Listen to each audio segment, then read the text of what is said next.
Throughout the course of the workshop, information was collected about the key take-home messages from the day identified by the workshop participants.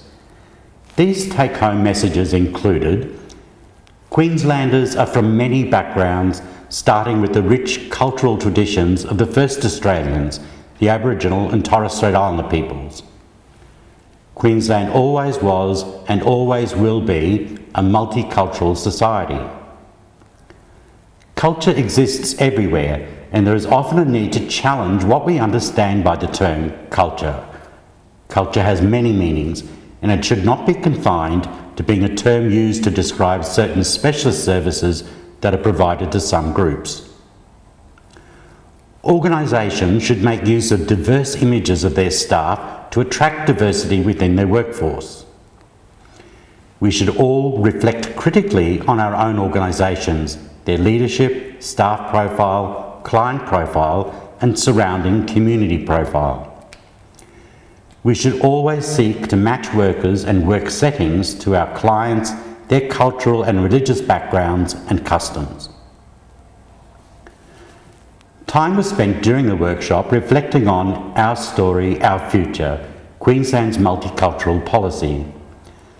Some of the take-home messages arising out of consideration that was given to the key principles underpinning Our Story, Our Future included: inclusion is a concept that should be interpreted broadly. People come from many different backgrounds and are of different ages, abilities and genders.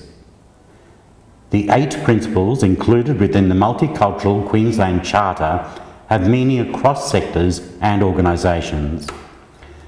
The Charter should be widely circulated within and across non-government organisations to promote its adoption and implementation. The 8 principles included within the Charter should be incorporated into all staff training to support people to walk the talk. Workers at all levels within an organisation need to be familiar with and work in culturally inclusive ways. When meeting new clients, services should be proactive in asking them questions about the services they need, rather than waiting for these clients to make a request. Workers should facilitate conversations amongst themselves about multicultural inclusion and what they themselves can do to promote successful inclusion. They shouldn't simply shift this responsibility to others. We all have a role to play. During the workshop, questions were asked about ways in which the sector can more effectively engage and work with interpreters. Some of the take-home messages included: we all have a responsibility to make sure we are aware of locally available services and programs. Best practice involves engagement of an accredited interpreter. All staff should be trained in making use of language interpreters. Where it is not possible to access free interpreter services, allocation should be incorporated within agency budgets to purchase these services. All organisations need to have a language policy. Organisations should collect data about the language and cultural background of their clients to improve the targeting of their services. Auslan is English. This means that meeting the interpreter needs of people whose language is not English needs a rethink. During the workshop, consideration was given to the National Disability Insurance Scheme, NDIS, and some of the barriers and opportunities for people from culturally and linguistically diverse backgrounds in being able to access the services they need. Some of the take-home messages included: because people from culturally and linguistically diverse backgrounds are underrepresented in NDIS, we need to work harder to make sure they get the access to the types of services they need. Organisations need to collaborate with other organisations that provide similar services to complete the picture for our clients. We should be seeking to empower consumers so that service providers do not take them for granted. During the workshop, multicultural inclusion in the day-to-day delivery of services was considered, and the question was asked: Are we too vanilla in the ways in which we deliver these services?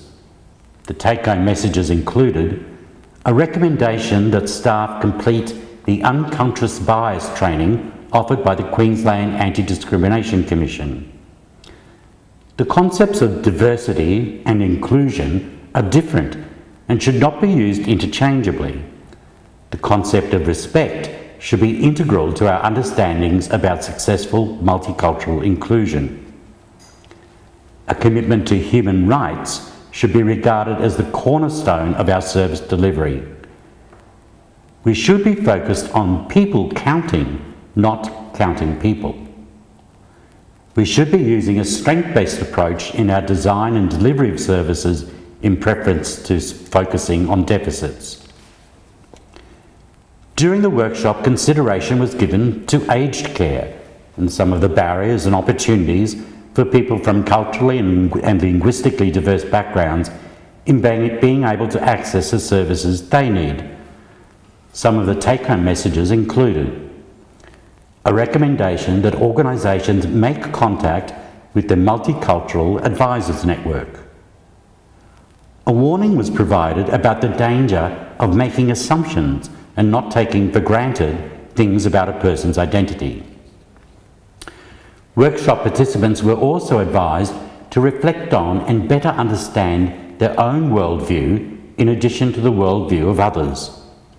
Participants were also advised to think laterally. During the workshop, consideration was given to early childhood education and care and some of the barriers and opportunities for children and families from culturally and linguistically diverse backgrounds in being able to access the services they need from this sector. Some of the take-home messages included cultural inclusion should not be seen as an add-on. It's integral to early childhood education and care services. Resources and expert advice are available. In relation to the barriers and opportunities that exist for people from culturally and linguistically diverse backgrounds in accessing alcohol and substance use treatment programs, the following take-home messages were identified. Resources are available and can be accessed through QNADA, the Queensland Network of Alcohol and Other Drug Agencies. That's the peak body representing the non-government alcohol and drug sector in Queensland. In relation to the barriers and opportunities that exist for people from culturally and linguistically diverse backgrounds in accessing child protection and family support services, the following take-home messages were identified. Service providers and others should understand and respect cultural ways of caring for children.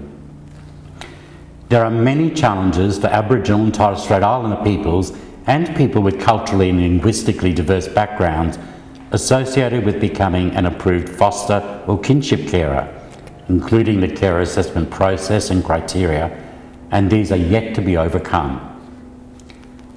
Financial and other supports are needed for grandparents who informally, that is without the need for child protection statutory intervention, care for their grandchildren.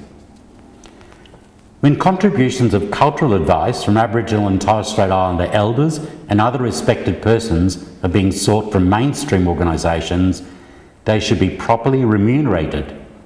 This would assist in indicating that their expertise is being truly valued and respected. QCOSS and PeakCare sincerely thank each of the guest speakers and the leaders of the small group discussions that took place throughout the course of the workshop. We also thank the workshop participants for the generous contributions of your own wisdom and experience in promoting and achieving successful multicultural inclusion.